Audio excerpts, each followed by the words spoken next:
So I've never really been the type of guy who's really into long-lasting, massive, giant pieces of literature. I like the idea of reading a story, it's a couple hundred pages long, and then I'm done and I never have to revisit that story. So for me, I've been very much reading lots of stories that are either nonfiction or autobiographical, or if they're fiction, they're like one singular piece that I can just read and then never have to revisit again. An example that comes to mind are like the short stories that have been written by Harlan Ellison, or a lot of the works from Kurt Vonnegut. And if they're longer, it'll just be that thing, and then I don't have to commit to anything else. I have read the Dune books before, and I wasn't really that impressed with the sequels. I loved the main book, and I found it really impressive, especially looking back on a story that's from so long ago. But it wasn't really like a thing that I wanted to divest my time to, and a lot of that just came to the fact that you have to spend so much time reading fantasy novels that in order to really be fully caught up on something, or in order to read like a lot of its sequels, it just felt like a lot of time that I didn't want to commit to. But all of these opinions got changed in this last year. Actually, like not even this last year, like a couple months ago when I started reading Red Rising.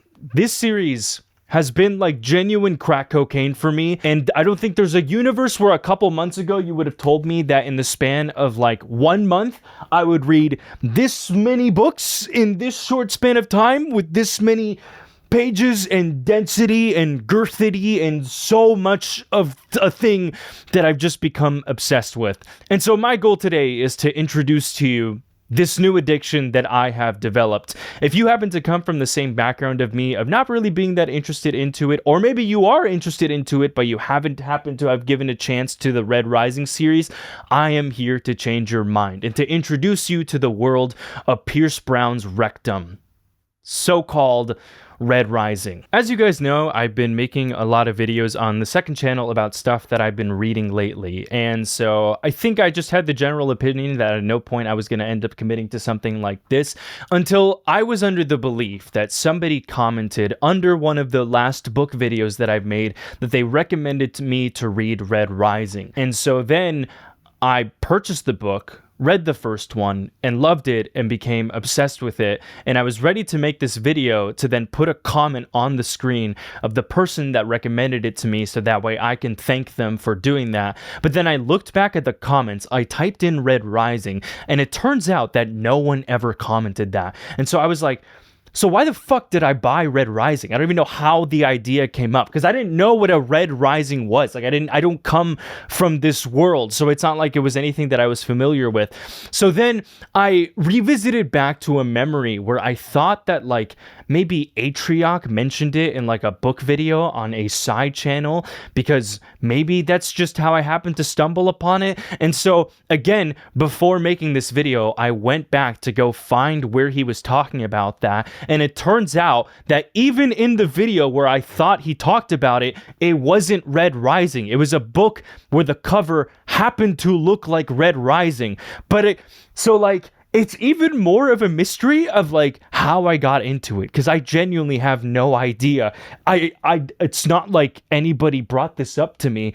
I guess I just fucking bought it, and now here we are. Now here I am making a video about it. So fucking, I don't know. We'll see how it goes. But this is how the video is going to work. I'm going to be splitting this into 2 parts. The first part, we're going to talk about the original trilogy, that being Red Rising, Golden Sun, Morning Star, and then we're going to leave it at that, because what I want to talk about today is going to be so much, and I just do not have the mental capacity to talk about all of these things in the span of one day. So I'm going to introduce some of the books, talk about some feelings and reviews that I had for it, and that'll stay in the non-spoiler section. Then it'll go into mentioning a lot of spoiler stuff and specific parts and quotes that I really, really admired, and some reflective feelings about how that first trilogy went. And then at the very end of this video, I'm going to rank them. I'm not a ranking guy, but I love this series enough that I would be down to rank them, because there's one of them in this little trilogy up here in this little upper half corner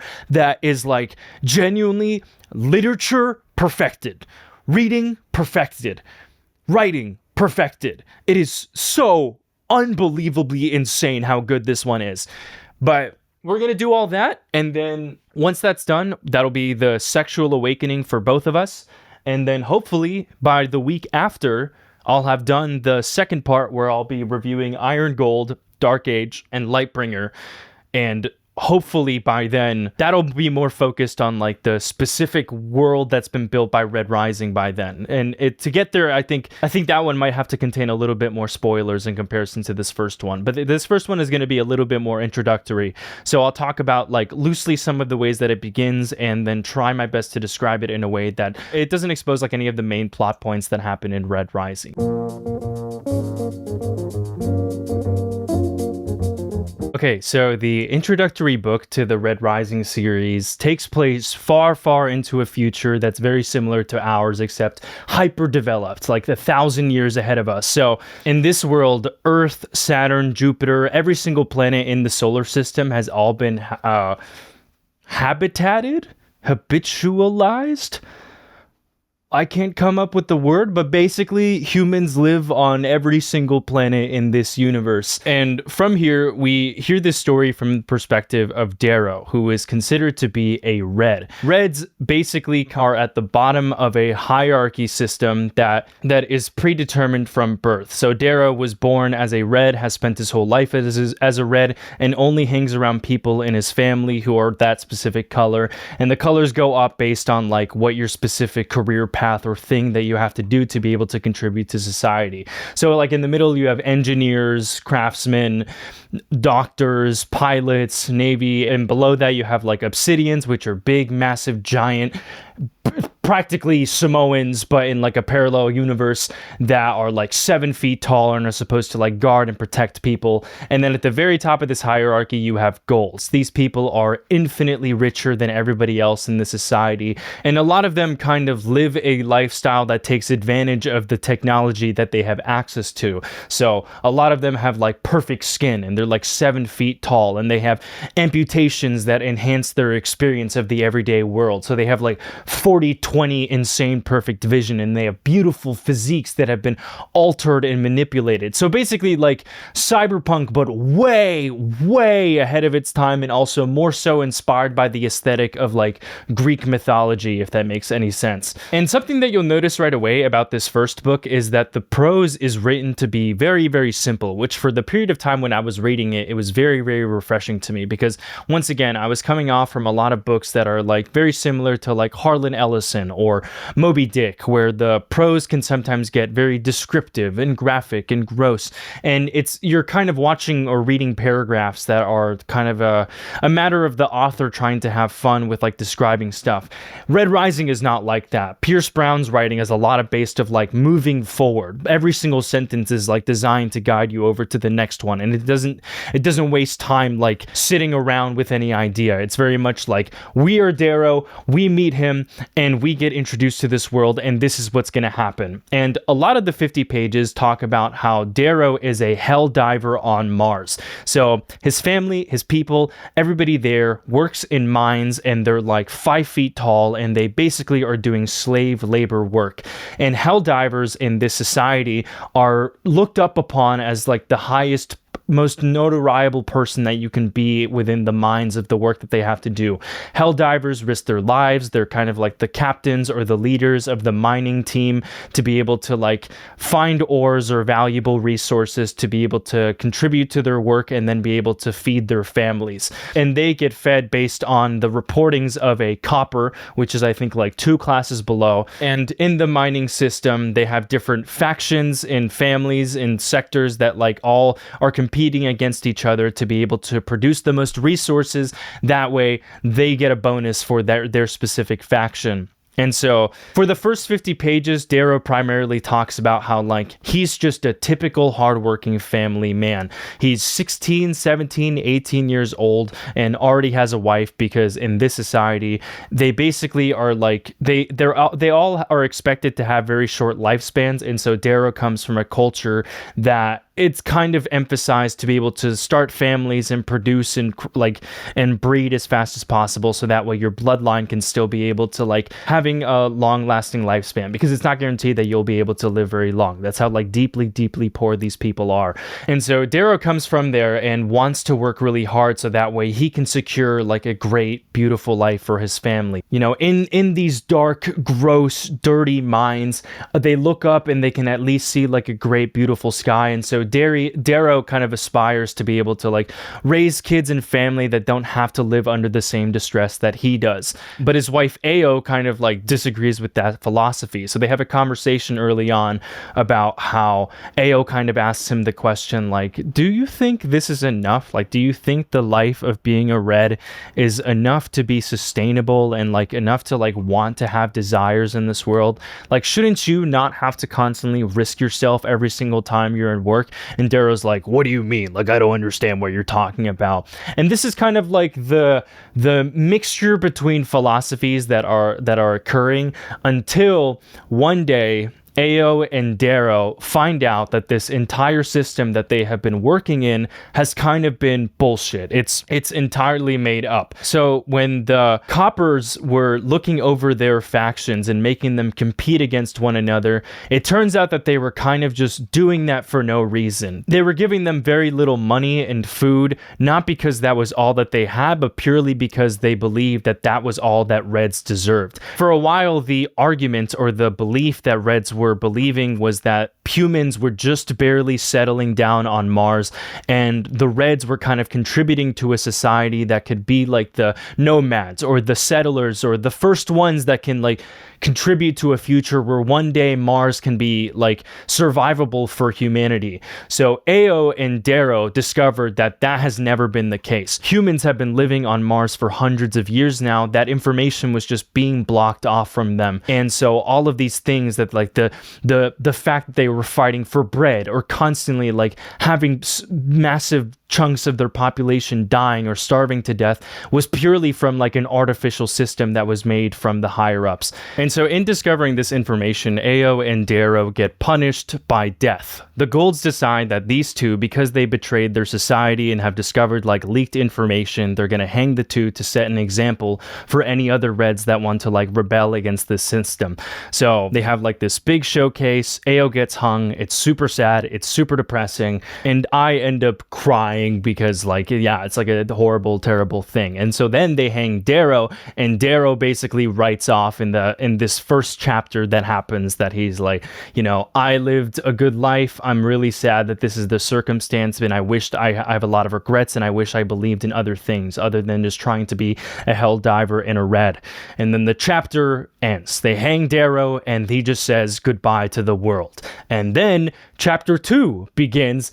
And essentially, Darrow wakes up and he's like, hold on a second, I'm not dead. And he wakes up to find out that he's in an entirely different place, unrecognizable from Mars. And people are like overseeing him and taking a look at his dead body. And they're like, listen, we are going to use you for a very particular mission.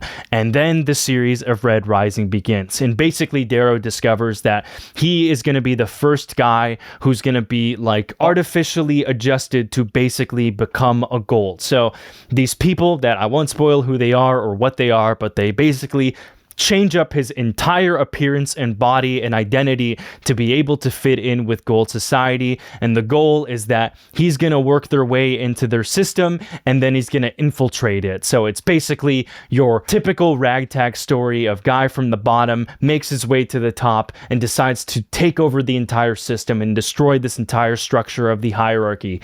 That is where the story of Red Rising begins. That is basically how like the first 2 chapters go, and you kind of spend the rest of this book going along with Darrow through like the very typical, you know, if you're from books, you're not too familiar with this, but if you watch like shonen anime, you know exactly how this is gonna go. Darrow goes through like a training arc where he goes from like 5'4" to like 7'5". He has like these big, massive, giant muscles that he doesn't know what to do with now. It's like Captain America, when fucking what is Captain America's name? I'm like totally blanking on it, but you know, he goes through like this whole arc of like trying to understand his body. They train him on like how to think like a Gold, how to act like a Gold, because they're going to make him apply for like a Gold university, so that way he can go to college there, get a Gold job, and then go become like a highly respected Gold figure, and then like begin the work from there. That's like when the main mission of it is going to begin. But what I really appreciate, especially early on, is that during this training arc, there are like a lot of sections where they're basically trying to like teach Darrow how to be a Gold culturally, as in there are like certain slangs that he's developed from his upbringing, and they kind of put an emphasis on every day. They're trying to teach him certain mannerisms and etiquette that only ever happen if you're a rich galactic billionaire. And I think those sections are really, really cool and neat, or kind of like a small little smidge bit of a hint to certain details that like Pierce Brown ends up really caring about, and it ends up playing like a very big role throughout the story, but I'll revisit back to that later. But so this is kind of like where my initial complaint / critique came from the first time that I brought this book up. And it's kind of a critique that I think a lot of people would likely come around from reading this first book, that it's kind of like held them back from want to keep going. And that's the fact that like this whole premise kind of sounds very much like a solo leveling / like insert self insert super sick fucking awesome aura farming type of story. And I think I was under that same process where like those first bits, there are some parts where there's just like deep levels of cheese. And this kind of leads me to the part where it's important to mention that this first book was written by Pierce Brown when he was 24 years old, and he was in his parents' garage for like 3 months, and then he just came out with this. Apparently Red Rising is the 7th book that he ended up publishing. He had 6 that just like didn't end up working out, and so this one was going to be like, I mean, I don't think it was obviously going to be like one of his last ones, but it was like very far into his writing career where he was kind of just like coming out from a place of like desperation. And so having this bit of context kind of helped me empathize with that and try to give in to the cheese a little bit. Maybe apply myself like a coating that can like let some of these things go. And it got a lot easier for that, especially once they began with the examinations of Darrow trying to basically go to a gold college. And this is kind of where the story becomes like Hunger Games / Dune / Harry Potter, all meshed into one really, really simple and fun story about teenagers / like early 20-year-olds going through like these super crazy intensive academic schools where instead of them going to class and like studying textbooks, they're basically beating the living shit out of each other, because the whole point is that like this is a specific university where you end up serving as like a war leader or a political figure up in the line. And so a lot of it is like a bunch of young people that are golds. They have to like work together to be able to survive in the wilderness and go against each other, and people possibly die. They're not supposed to die, but they suddenly die, and they're kind of like tested upon that to be scored and see if they can get like admitted afterwards. And so all of this is going on, and you kind of start to get introduced to certain main characters that, you know, in the forefront, they're saying things and they're interacting with Darrow in particular ways that I think are kind of funny and entertaining, because they're basically like really snobby, cunty golds that are narcissistic psychopaths, and they're interacting with somebody who they think is just like them, but it's really Darrow like trying his best to pretend to be one of them. If you've ever read like Ember Knight, same exact premise of like, it's very fun to watch somebody kind of have to like artificially pretend to be one of them and like make very calculated measures to be able to like fit in with like the rest of a society that he's pretending to be a part of. But there's that on the forefront. But underneath that, especially with like very particular other additional main characters, you kind of have this coded feeling of Pierce Brown trying to tell you like, listen, buddy, here in Red Rising, we're going to subvert expectations. And I think a lot of that becomes clear when you meet two people, and that's Cassius and Severo. Now, I'm not going to say literally anything about them or any of the things that they do, because once again, don't worry, this is a spoiler-free section, but both of these characters, I think, represent a lot of like what the fantasy genre used to be, and in other series these guys would not play the role that they're currently in this particular world. For example, Cassius is like this fucking stunning, beautiful hunk of a man who is like blonde and perfect and talks in a way that's like chivalrous, and he cares about people and empathetic, and he's super charismatic and super likable.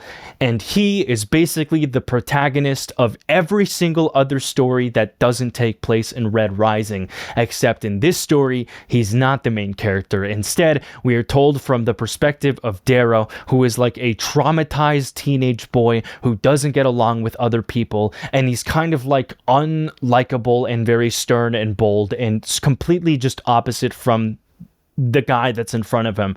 And so the early dynamics is just like the really funny, ridiculous contrast between Cassius, who's like, "Oh, madam, pleasure to meet you. I'm here to get along with everyone and I'm going to save the day." And then Darrow's just kind of like, "I want to fucking kill everyone." Very much like Superman, Batman type of vibes between the two. And I think especially like the interactions between these two are unbelievably entertaining. I don't know how Pierce Brown does it, but like there's just so much joy of like watching these two people sit in a room and like try their best to like interact with each other, because Cassius kind of early on ends up respecting Darrow like as a human being, but Darrow is like trying to be liked to him and being liked by him, but not in a red way, but in a gold way. But he's also kind of coming off wrong like a lot of the times. And then the other character that I think kind of signifies that this is not going to be a story that you really expect is Sevro, because Sevro is like,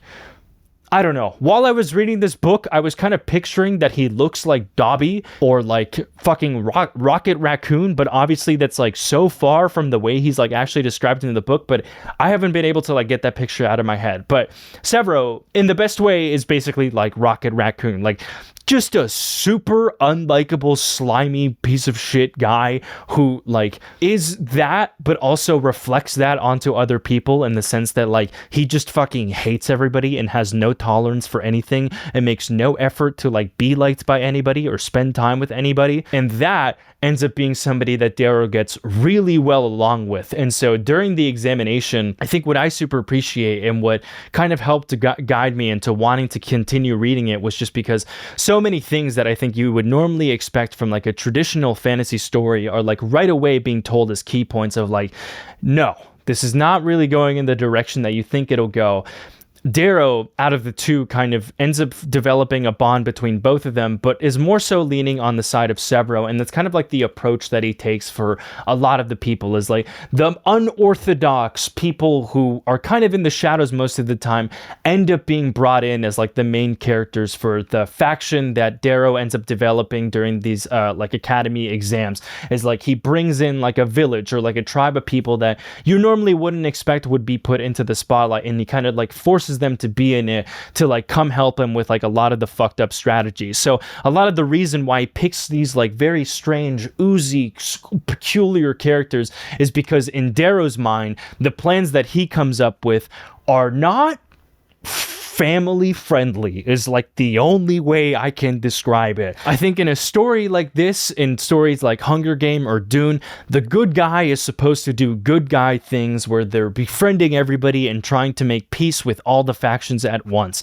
Darrow is a bit more of like an unhinged lunatic. Yeah, I think that also gets like evidenced by like the way that Darrow comes up with strategies during the examinations, because once again, I'm not going to like spoil anything, but there's a certain scene that has to do with horse corpses that is very graphic and very disgusting, and it basically guarantees that like Darrow's faction immediately wins a war because the other tribe is like, I can't believe that this psychopath even came up with this idea.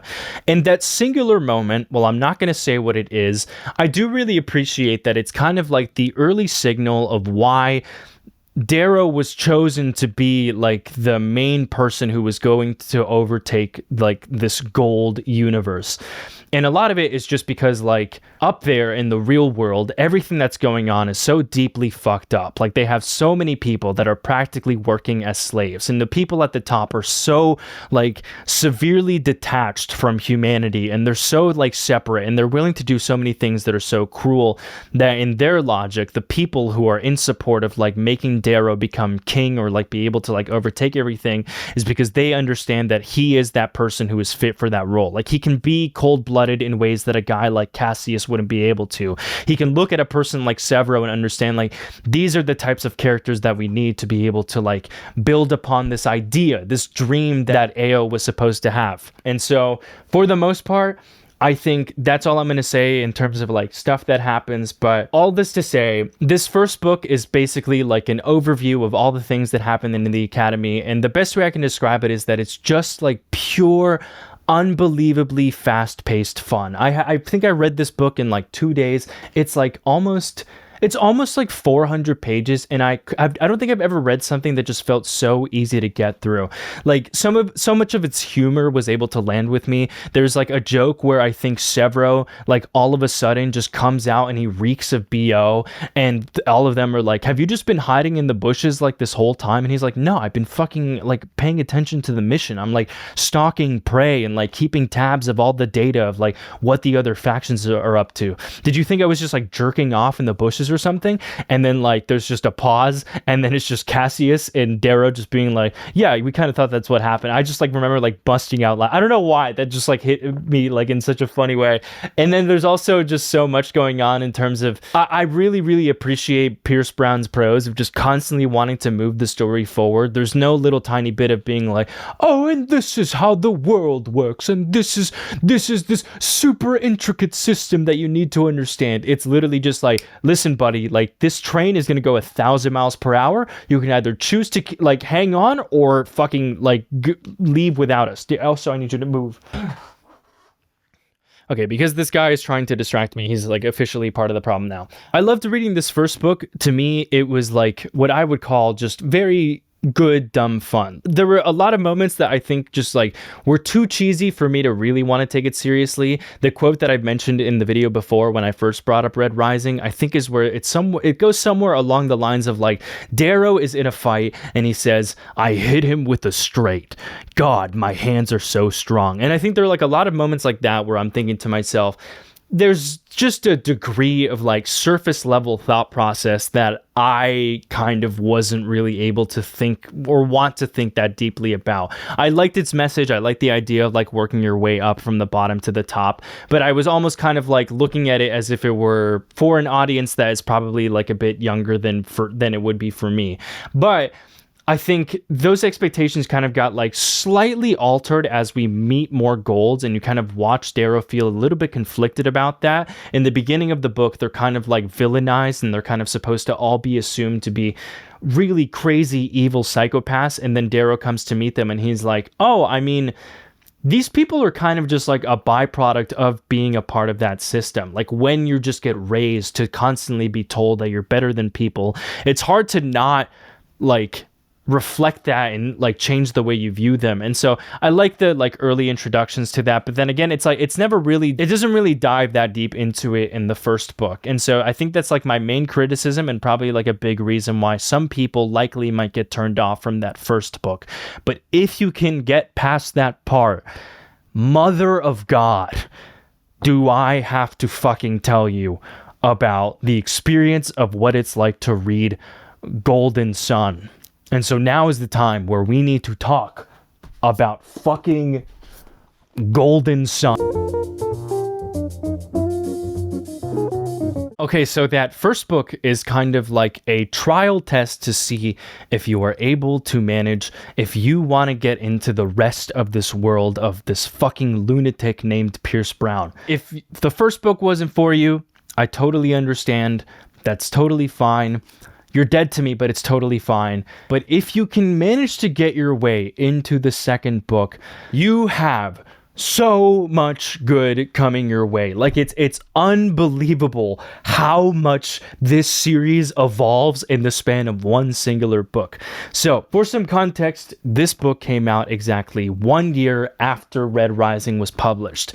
When this first book came out, it was like a viral sensation. I think it instantly became like a Times bestseller, and Pierce Brown's life reportedly was like completely changed after its release. He got to move out of like his fucking parents' garage and become like a full-time author and pursue something that like was supposed to be taken more seriously.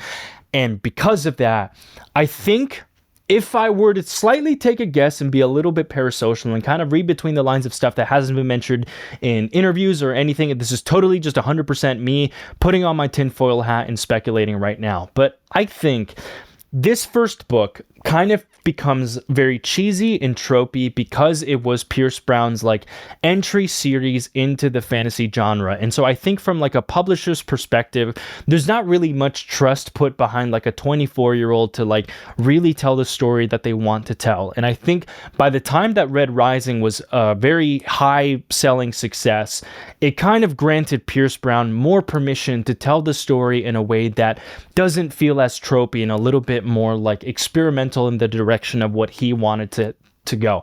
That's totally just my guess, but let me tell you what happens in Golden Sun. So basically, the examinations are over. Darrow is now a full-grown adult, and by that I mean he's like 22 years old, and now he's expected to get a gold job and be a gold political figure serving for a big, massive, giant family. I believe it's the what is the family that he's a part of? I'm just going to put it on the screen right now. And so Darrow ends up becoming the guardian for a very evil man who I won't spoil who it is, but it's a very bad person that may or may not be responsible for a lot of the cruelty that happens in the gold world. And so basically what happens is the beginning of the book starts with a ceremony where Darrow is kind of like a little bit conflicted about everything that's going on. He finds out that the world is just infinitely more complicated than what happened during the examinations, because in his mind, like, he felt really confident about what happened during that period of his life, and then he enters into the real world and realizes that, like, oh, the mission has only just started. Like, I worked so hard, I witnessed so many people die,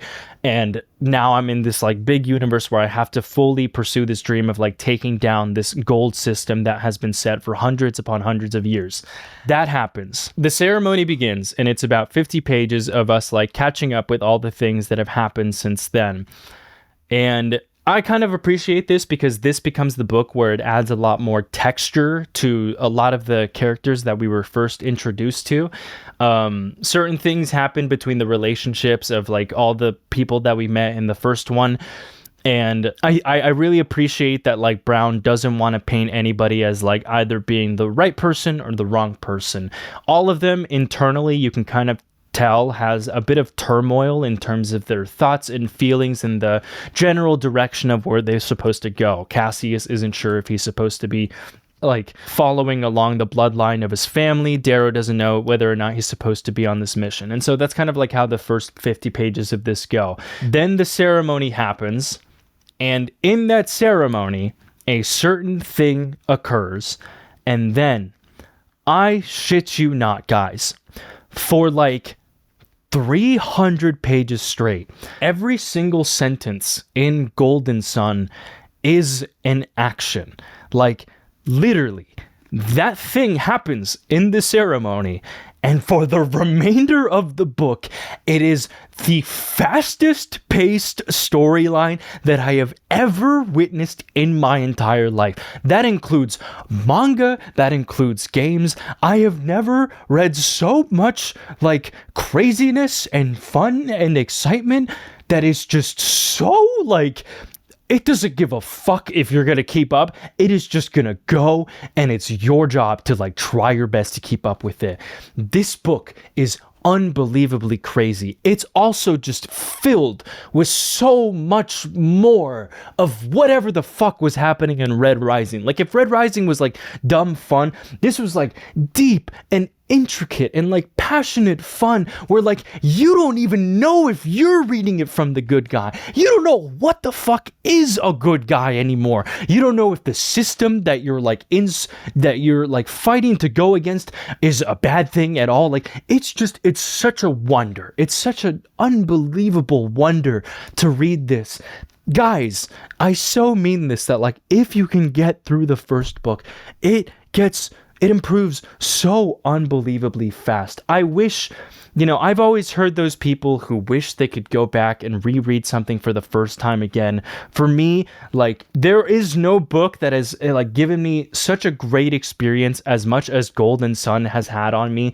It had such an effect on me. There were so many moments where like deaths happen, like just fucking awful, awful, gut-wrenching deaths occur that seriously broke my heart.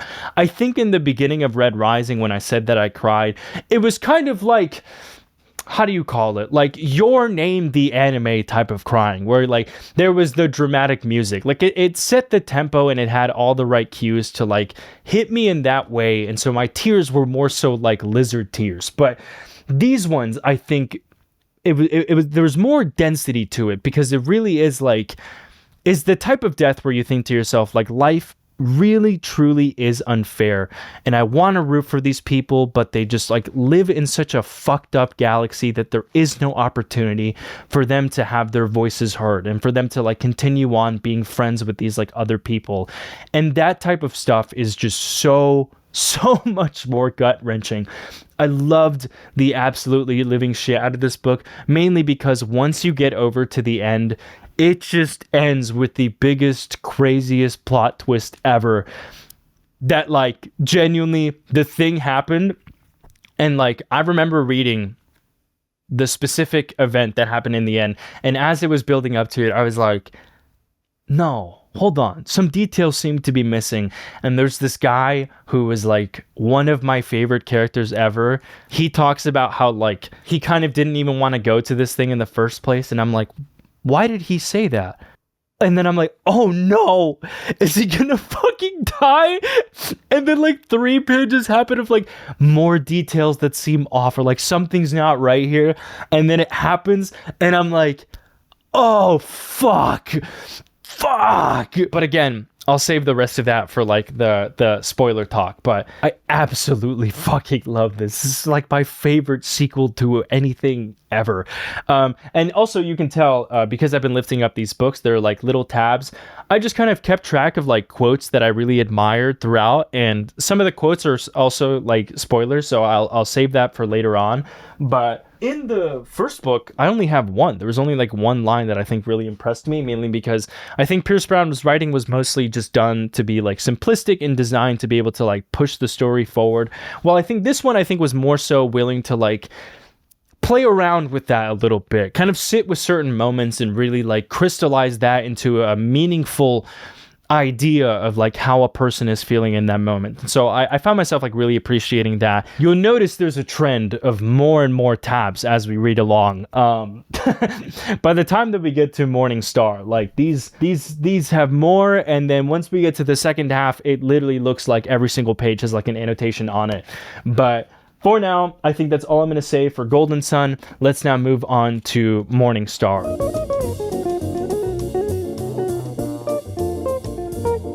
This out of the 3 is significantly bigger. I believe this one is around 600. It's a little over 500 pages long, and I think this is kind of where the series of Red Rising aims to be structured and political about this belief. So we start with Red Rising, and it basically begins with the premise of a guy who wants to reconstruct an entire political system that spans across a whole galaxy. He wants to get rid of the entire color hierarchy. The first book is kind of like the introduction of like the mentality that it takes to follow up with those ambitions.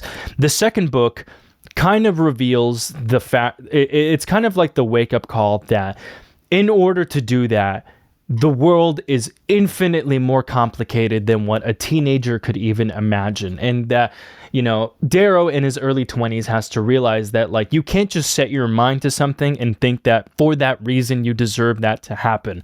Book 3 is kind of like the introduction to really attempting to learn and understand the steps that it's going to take, the severely fucked up actions that you'll have to take to be able to pursue that dream. And whether or not you can deal with that weight or understand that, like, to get there, you might have to do certain cruel things for the sake that maybe those cruel things happen to people now, but in the future, you believe that billions of people's and billions of lives can be saved and that they'll live in a better world down the line. It's kind of like, what does it take for you to fully actually believe in something for once? And so here is where I want to introduce a couple characters that I just genuinely found fascinating. Number 1 is Victra. This is for the people that have read this series before, but like for some reason, I think when you read like these stories, you tend to get like a visual as to what these people look like. And for whatever reason, whenever I was picturing Victra, I could not separate her from Minthara in Baldur's Gate 3.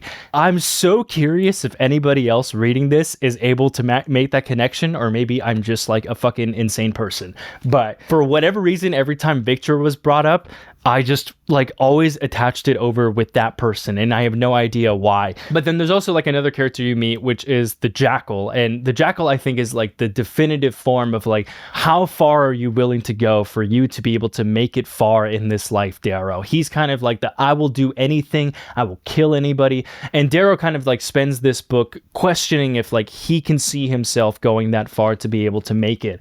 This book kind of ends on like a really dark note. Darrow is not entirely in like a good place, but I really think that like this is a big signature to the sign that what you're reading has grown up. Years have passed since Pierce Brown began working on this series, and a lot of the characters have aged quite a bit by the time that we reach this third book. I think this is really where like I stopped just purely enjoying it and really just connecting with that. As I mentioned, like a lot of this book has to do with like to what extent are you willing to go down to like make it far, and that's like an ideal that I think I was able to connect in the same way that I connected with like the likes of Berserk or with Vagabond, in a way that like I wasn't just reading a type of media that I found really enjoyable. It was something that like opened my eyes up to something that made me like reflect on myself, and I super loved it. As you can tell, there are a decent amount more tabs on this one because there were just certain like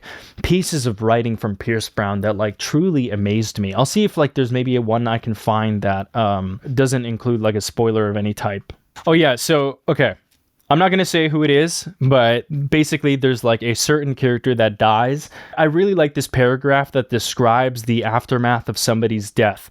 So it goes like this: the blood slithers away from his body toward my boots, a shard of my own reflection trapped in its red fingers. That is fucking crazy. To describe a dead body laying on the floor and the blood spreading around and describing it as red fingers that reflect on its surface your face, how the fuck do you even come up with that? If there's a world where I could interview Pierce Brown, I am so curious, like what happens? Like how the fuck does anybody write like that? I genuinely don't understand. Again, I'm realizing like I'm just not like a great book reviewer, so I really don't know how to talk about these things without spoilers. So that's like the most that I'll say. I really, really love this book. I finished this trilogy like genuinely completely having my idea of what writing could be reshaped, re-understood.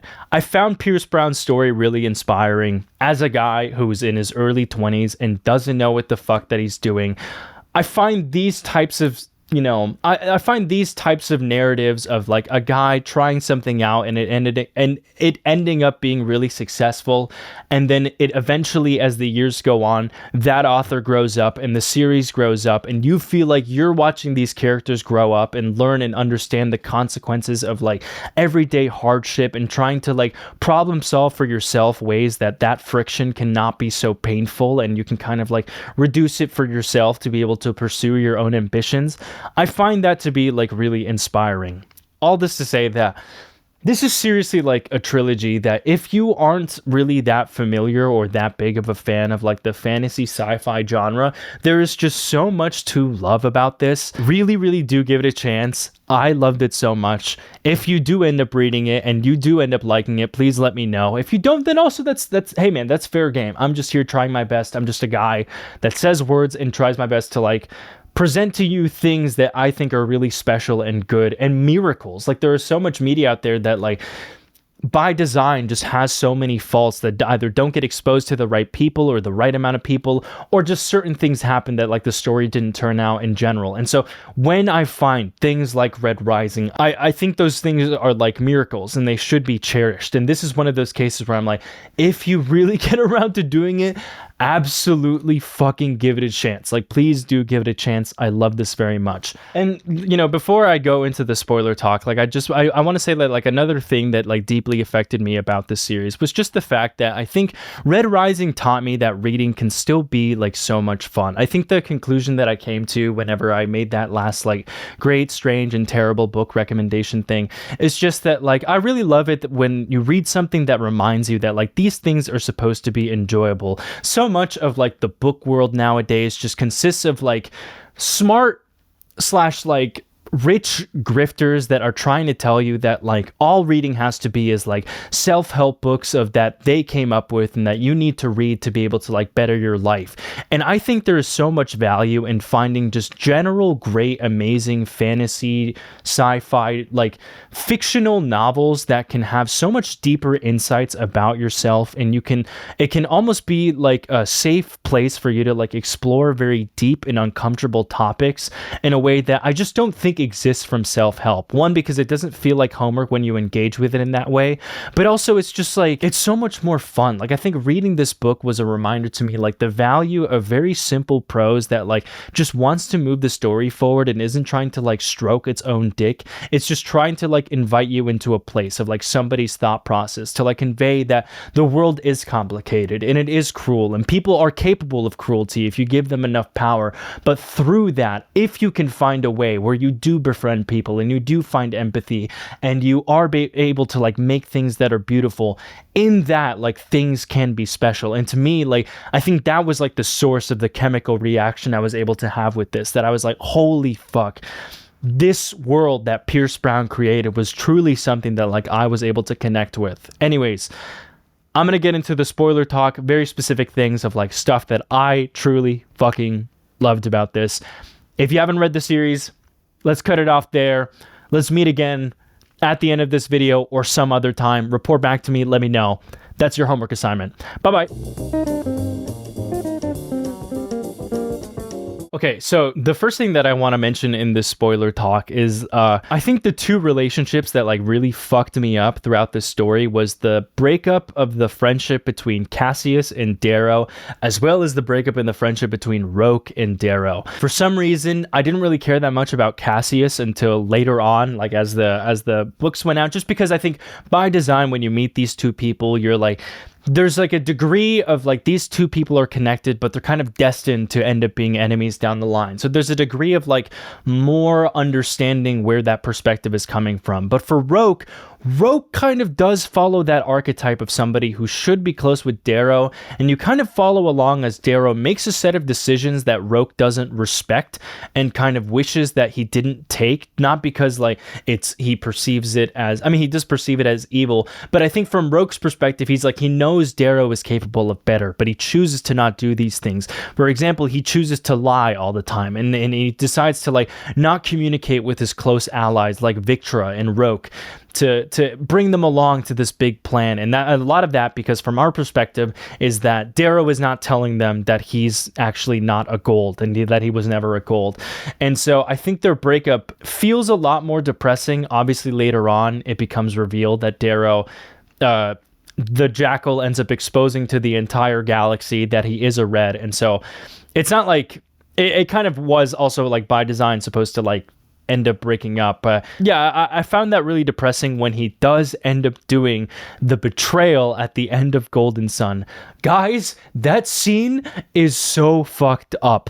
I have to talk about Arcos? Fuck. Lorne, yeah.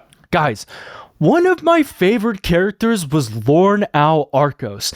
That guy is just, like, so unbelievably cool. He just basically gets built up to be the strongest thing in all of mankind, and then Darrow somehow manages to convince him to be trained under him, which ends up making Darrow so unbelievably feared. So in Golden Sun, when they have the ceremony and he decides to declare battle against Cassius, and they're like, "Oh, you think you can take me on? During the examination, your sword mastery was quite subpar." And Darrow reveals, he's like, "Actually, I've been training under the Way of the Wind by Lorne, and everybody fucking gasped. They're like, you've been trained by Lorne? No one has heard from Lorne in 20 years.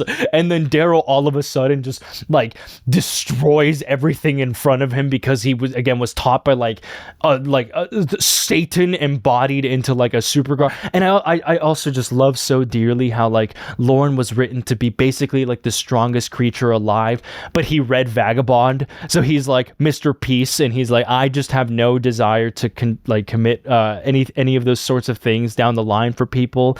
But I think I just super appreciated that Darrow was in a position where he was like, I'm basically gonna force you to have to change ways after that. I thought that was just so funny. I don't know, funny is like the only way I could come up with it. Specifically, like I think with this series, what it does so well is that it just like builds up power scaling for people in such a really admirable way. I have mentioned this before, like fucking 3.5 years ago, where it's what they commonly do in Baki, where they will talk about a certain character. Like, let's say you're talking about character A, and you're trying to convey that character A is super strong. And instead of trying to mush up that credibility, they basically just bring in a character B, and character B is just like, yeah, one time character B flicked a spoon with his pointing finger and it snapped the spoon in half, and that spoon shot out like 20 yards and killed somebody. They'll do that, and then they'll be like, character B is scared shitless of character A. So then you're looking like, oh fuck. Like, so people are talking about Phil Heath, and you mean to tell me over there is Ronnie Coleman? That's crazy. And so they do that like a lot for Lorne, and I think that was just like such an easy way to like never have to really see Lorne be in battle except for the couple times that he is, and like just really make him like such an admirable character to be in a position where he's reaches that spot but decides to be like a man of peace anyways. And then the queen of that is Aja. I think it's Aja or Aja. The way they do that with Aja is just so fucking hilarious, because for so long throughout the entire series you just hear about this person named Aja, and everyone is like, listen, Darrow, Cassius, whoever, the Jackal, you guys might be strong. You are galaxies away from ever being able to confront Aja. Aja is just like a creature that you should not be going near no matter what. And I love when this gets conveyed, especially when like Lorne is training Darrow, and Darrow is like, I want to kill Aja. And Lorne is like, listen, buddy, there's death, taxes, and you don't fight Aja. Those are the 3 simple rules in life that you should be following. And when Lorne says that, you're like, oh my god, like how fucking strong is Aja supposed to be? And it turns out that really fucking strong if you get to Morning Star. I just love the fact that like to be able to take on Aja, she has to be fought 3 times, and every single time it's usually like by surprise, and the main characters are at like a steep advantage over Aja, where it's like 7 layers of a surprise attack. Maybe she has her hands behind her back, maybe she's weaker, or maybe she's in a scenario where like she doesn't expect it. It doesn't matter. It's like maybe 5 seconds of an advantage, and then Aja is just like an unstoppable force of nature, until literally in Morning Star, to kill Aja, one of our favorite homies ever, Ragnar, has to die. Rest in peace to an absolute GOAT. One of my fucking, like genuinely like a top 3 favorite character. I loved Ragnar so much, mainly because his dialogue is in bold. No, I'm out of battery. Fuck. Okay, so last night the battery went out, and I think it was just getting way too late into the night anyways for me to still keep recording. So I'll try to keep the ending to this brief, so that way I don't have to make like the poor editor of this video, I'm sorry Fizzy, to end up making them suffer. So basically what I was trying to get at is that I think it's so cool that Ragnar's dialogue gets written in bold. I've just never seen that before, and that's like such an easy and simple way to make someone's presence so terrifying. So I did think that was like a super, super cool quirk that they decided to give for Ragnar. But what I was trying to get at is that like, yeah, the fight the lead up to end up having the characters fight Aja was just like such a cool and fascinating way, mainly just because like there's so many attempts over and over again to just kill this one obstacle that's like preventing you from being able to get over to Octavia, this person who like owns so much political power over the entire world, but their guardian is just like the strongest, most fearsome creature possible, that in order to defeat them at the end you have to like handle them with like all of the main characters combined, and even then like just barely at the cusp of being able to reach like the apex of maybe having an advantage over them, just barely. Like that boss battle ends up working out, and I think that's like a really cool and neat way to be able to like depict a final battle in a way that like I really admired. But anyways, this video is getting like way too long, and I'm realizing that now, so we're gonna I just want to read out like a couple quotes that I super appreciated, and then afterwards I'll rank whichever ones I felt like I enjoyed the best. So in Red Rising, I only took one tab because there was really only just like one single description that I really liked. And it was early on at the beginning. It's when they describe Darrow's uncle, and Pierce Brown wrote this line. He said, "His blinks are long and hard, as though it pains him to open his eyes each time to see the world again." I really like this. Again, it's just like a really simple introductory way to talk about Darrow's uncle and the fact that like he kind of just doesn't want to accept the reality that's around him. And as somebody who like going into this story didn't know much about the guy, I thought that was like a really neat way to describe their ethos. Next book going into it is Golden Sun. I have a couple more tabs, but I won't read out all of them. I'm just gonna pick out a line that I super enjoyed. Oh, I love this description the most because it's when Darrow starts to describe Narrow Owl Augustus, and kind of like in a similar sense as they did for the uncle, like it's just a very simple paragraph to sum up the entire being of a person. This is what he says. "Finally, he raises his head to look at me, eyes belonging to some creature beyond man, a distant, callous calculation fueled by monstrous, inhuman pride, a pride that goes beyond him and stretches back to man's first feeble steps into black space.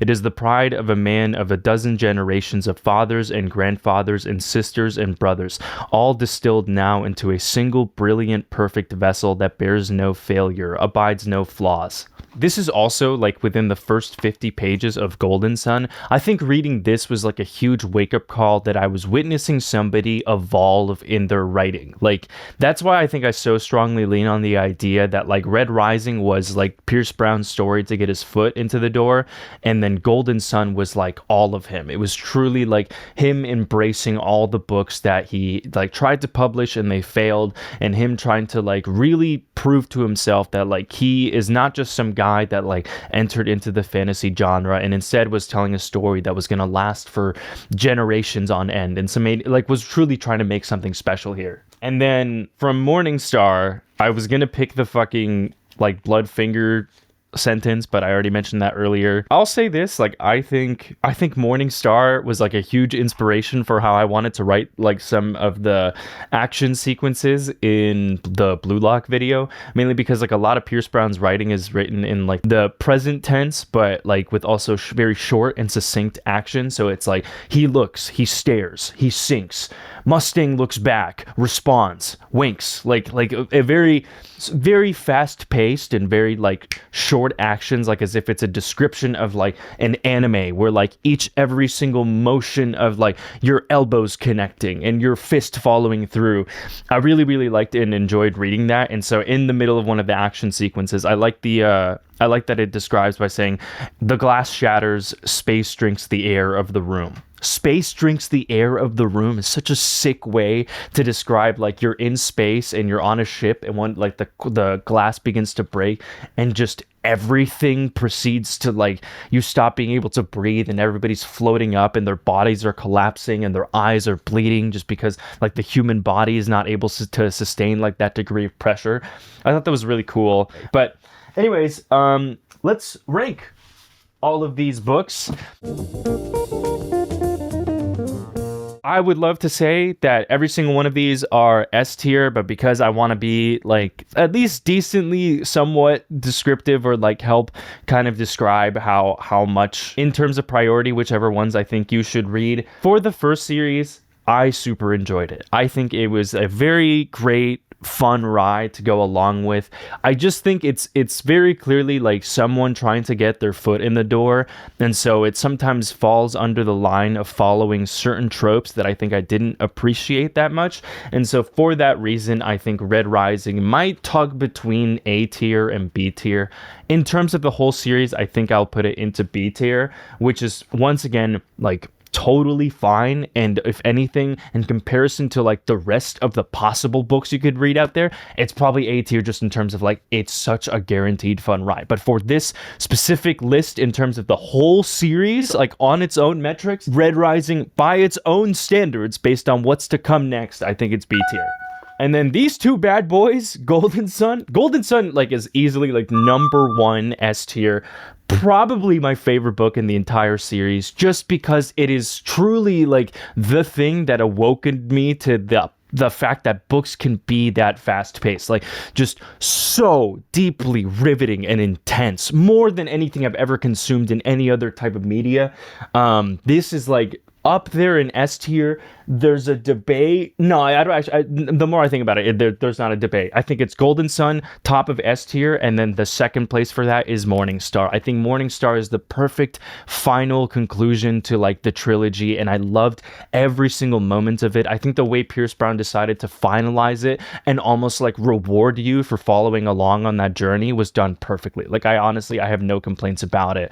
That's the list so far. In the next video, we're gonna rank these three books, and I'll share all of the like thoughts that I have. I got to figure out like a way to make these more concise, because these are like getting a little bit too long. But let me know if that's all right. I don't know. I don't really I've never done a video like this before, so let me know if like you even enjoy this format, if you would prefer for me to talk about stuff in other ways. But yeah, other than that, I'm gonna head out now, try to not make the editor suffer too much behind this, and yeah, try to do my best to go record the next part as soon as possible. But hopefully I made like a somewhat cohesive point on trying to get you guys to read Red Rising, and if you already have, hopefully I expressed myself properly. I would love to hear out what it was like, because you know this series has been out for a while, so I'm sure like those thoughts and feelings have kind of like sprouted out into like a variety of things over the years. But let me know what you thought about it. Let me know if maybe some of the stuff that I'm saying was like nonsensical, if you agreed. Yeah, other than that, I wish you all well. I hope you have the good rest of your weekend. I don't actually know like by the time this will get posted by, but I'm gonna peace out because I've got a long day ahead of me. So bye bye, take care.